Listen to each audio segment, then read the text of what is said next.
let's do a video about Inktober progress and process. In this video, I'm going to be showing you the process and progress of days 4 and 5 of Inktober 2018. Before I talk more about the prompts that I did for the filming of this video, I will say that yes, I do take my sketchbook pages out of my Inktober sketchbooks to do them. It's just easier and I'm not constantly trying to fight with my hand being over the edge of a sketchbook constantly. It also just makes it easier in the long run when I want to scan them and make images on my website, and also prints and everything else that comes with the territory of being an artist online. So it just makes it a lot easier. Just pausing day 4's speed paint here just so I can tell you about the development and the sketchbook work. Now day 4's prompt was spell.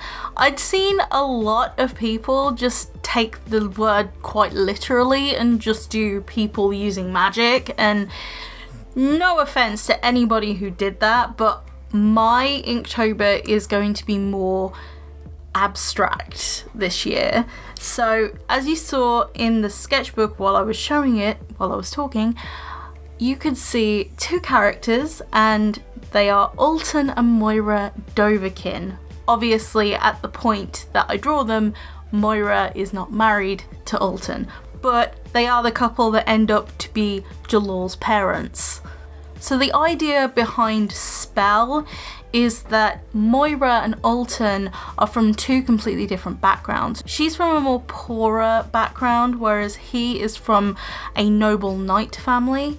And just like with day 1, a lot of the context of my pictures for Inktober come from the captions. So if you're watching my Inktobers unfold on Instagram, please read the captions because they give so much more context and so much more meaning to each of the drawings.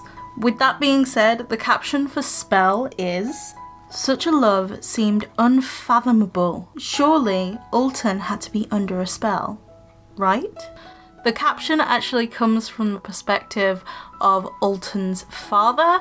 Now, Alton's father is very much a proud man stuck in his ways and does not want Alton to marry below his status, of which Moira is. And because of this, he feels like Moira has put his son under a spell. What I love about using shorter captions for Inktober is the fact that I can tell a part of my story that happens, but I'm not giving you the full story. So I'm giving you little snippets into the lives of my characters. So just a quick rundown on the materials. I know some of you guys have watched last week's video. I used my 005 liner and also my 01 micron liner as well. Now, I've rarely used these because I'm quite heavy-handed, so I end up destroying the smaller nibs, but I've been trying it out recently and been thoroughly enjoying it. So for the skin tone, I used my Copic markers because I'm not super confident in mixing a skin tone in ink. In watercolour maybe, but ink, no. I've been using a lot of my Winsor & Newton inks, but the colour that I use in the background of this picture is Scarlet, and it's such a beautiful colour. It's very vivid. Now I will say I have been using the ink as a base tone and then going on the top with watercolour, because that way with the watercolour I can actually lift up the colour, whereas with ink you can't really lift up the colour if you need to. Something I forgot to talk about in my Inktober supply list was actually the brushes that I'd be using. Now, I usually use quite cheap brushes, but I've recently been really enjoying squirrel mop brushes. I currently have 2 and I really want to expand my collection. The 2 that I have are the Transon Art and Brush Co. in number 6 and the Raphael brush in 3/0. I also have some Daler Rowney brushes that I really like, some in Aquafine and some in Graduate. I will just say that squirrel hair mop brushes are not the easiest to work with, but once you get used to it, it's actually really fun just to lay down a whole block of colour really easily. And also you can get really good line variation with them. You've just got to get used to it and have really good control, which I'm kind of 50-50 on. They can also be a little on the pricey side as well, so just be aware that they are pricey. But it kind of equals out because they're like multiple brushes in one, which I think is really good. In terms of filming Inktober, I will live stream some Inktober pieces and I will film some pieces, but there are going to be some pieces that I don't film the process of at all because some days I'm just not in the mood, or I'm not feeling well, or just things happen, life happens.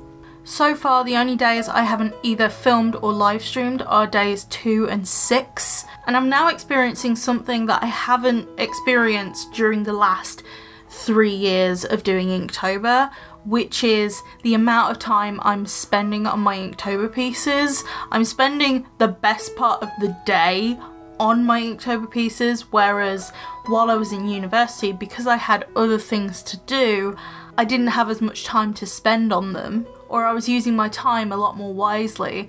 Obviously I do other stuff throughout the day, but I have a lot more time. I suppose it does come with the advantage of me not falling behind as much. I know last year I fell behind, and the reason for that was that I went down to London for Comic-Con, and I also went to go meet Jenna Drawing, which was really fun. But when I got back to the Midlands, I got really sick. It's true what they say, I got the con flu, or is it the con cold? Either way, I got sick. But getting back to the point I was trying to make, maybe limiting your time is actually a good thing. But say if you were going to spend an hour on your Inktober piece every single day, that would add up to 31 hours of your time. That's slightly more than a day and a half you will spend doing all of the Inktober pieces. For me, it's definitely more because at the moment I'm spending at least a couple of hours, probably even 3 to 4 hours on them each day. I would say the main challenge of Inktober is giving up some of your time towards that drawing challenge. However, I do find it to be a really good experience because it's a challenge that improves your artwork and your skill. Because you're doing it more often, it's more repetitive, and that way you can improve on your mistakes quicker. Now we go on to day 5. Now day 5's theme was chicken. I had seen a lot of images of just chickens all over social media because the theme was chicken. I'm not gonna blame you if you ended up drawing a chicken in any sort of sense. But again, I went for an abstract approach. Come to think of it, I actually think that me doing more of an abstract approach is based on my experience at university, thinking outside of the box, trying to do something that nobody else is doing. So I took the word chicken as something my characters would say, or it comes up in conversation or thoughts. So the word chicken can also mean that the character is scared, or somebody's being called a chicken and being bullied. So I kind of went with my character Rocco being called a chicken. The caption this time around actually involves dialogue. I want to add dialogue to my captions because it's going to be part of the story. So the caption is, "Don't call me a chicken," he said, in a feeble attempt to pull himself together. With day 5, because of the colour scheme I went with, there was actually more focus on the line work and the detail in the line work. Shading with my pens, it was actually quite fun doing all the cross hatching. I can see why a lot of people decide to stick to black and white because it's just easier to focus more on the values and the contrast of everything that's going on rather than dealing with colour. And I have to admit, my favourite ones of my own pieces are ones that use limited colour schemes and focus more on the values used in the pieces. Something that just has really helped me out throughout Inktober, and you'll see it pop up in this video a couple of times, is my heat tool. It's white and it's got a blue tip, and you can just see it come in the frame from time to time. That's because it just dries my ink and watercolour and everything a lot quicker. It actually saves me quite a lot of time, of which I'm grateful for. It also has dual purposes, as it can be used for embossing powders and also foiling, and it's just really versatile. I would say the only thing that's wrong with my heat tool is the fact that the cable is really short, and it does get annoying. At this point in the video, it's actually really difficult to see, but I'm trying to feather out the really solid black to white, and it's really difficult when you don't have a lot of space, so maybe that's something to be aware of in the future.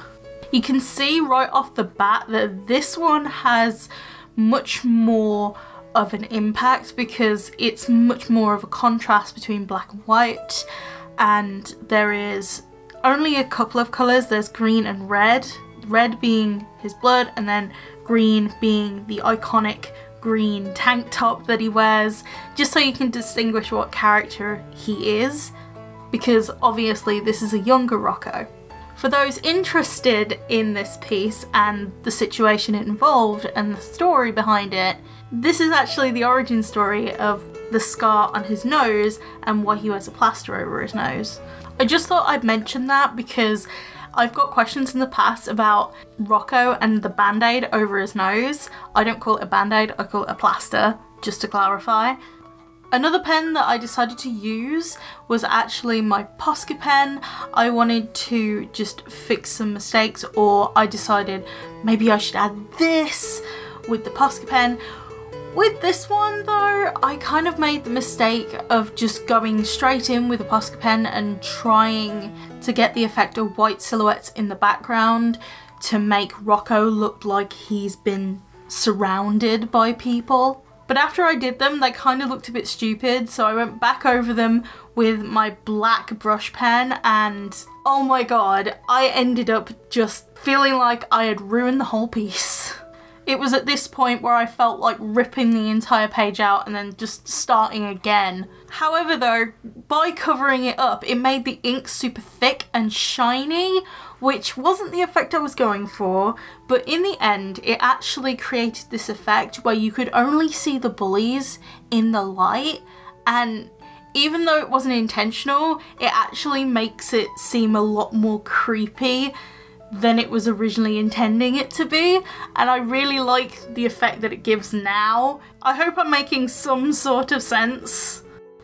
So last week's video. Okay, I was not expecting that video to do well at all, and it just blew all of my expectations out of the water. I just want to thank you for subscribing. If you're new, hello. I'm still in denial that that video actually took off. And because of last week's video, I hit 8,000 subscribers on the 2nd of October, and I was just astounded by the amount of support it had. Part of me still doesn't believe it's real, so if this is a dream, nobody pinch me. So with that being said, the video is wrapping up. I hope you liked this video. You can give it a thumbs up if you did.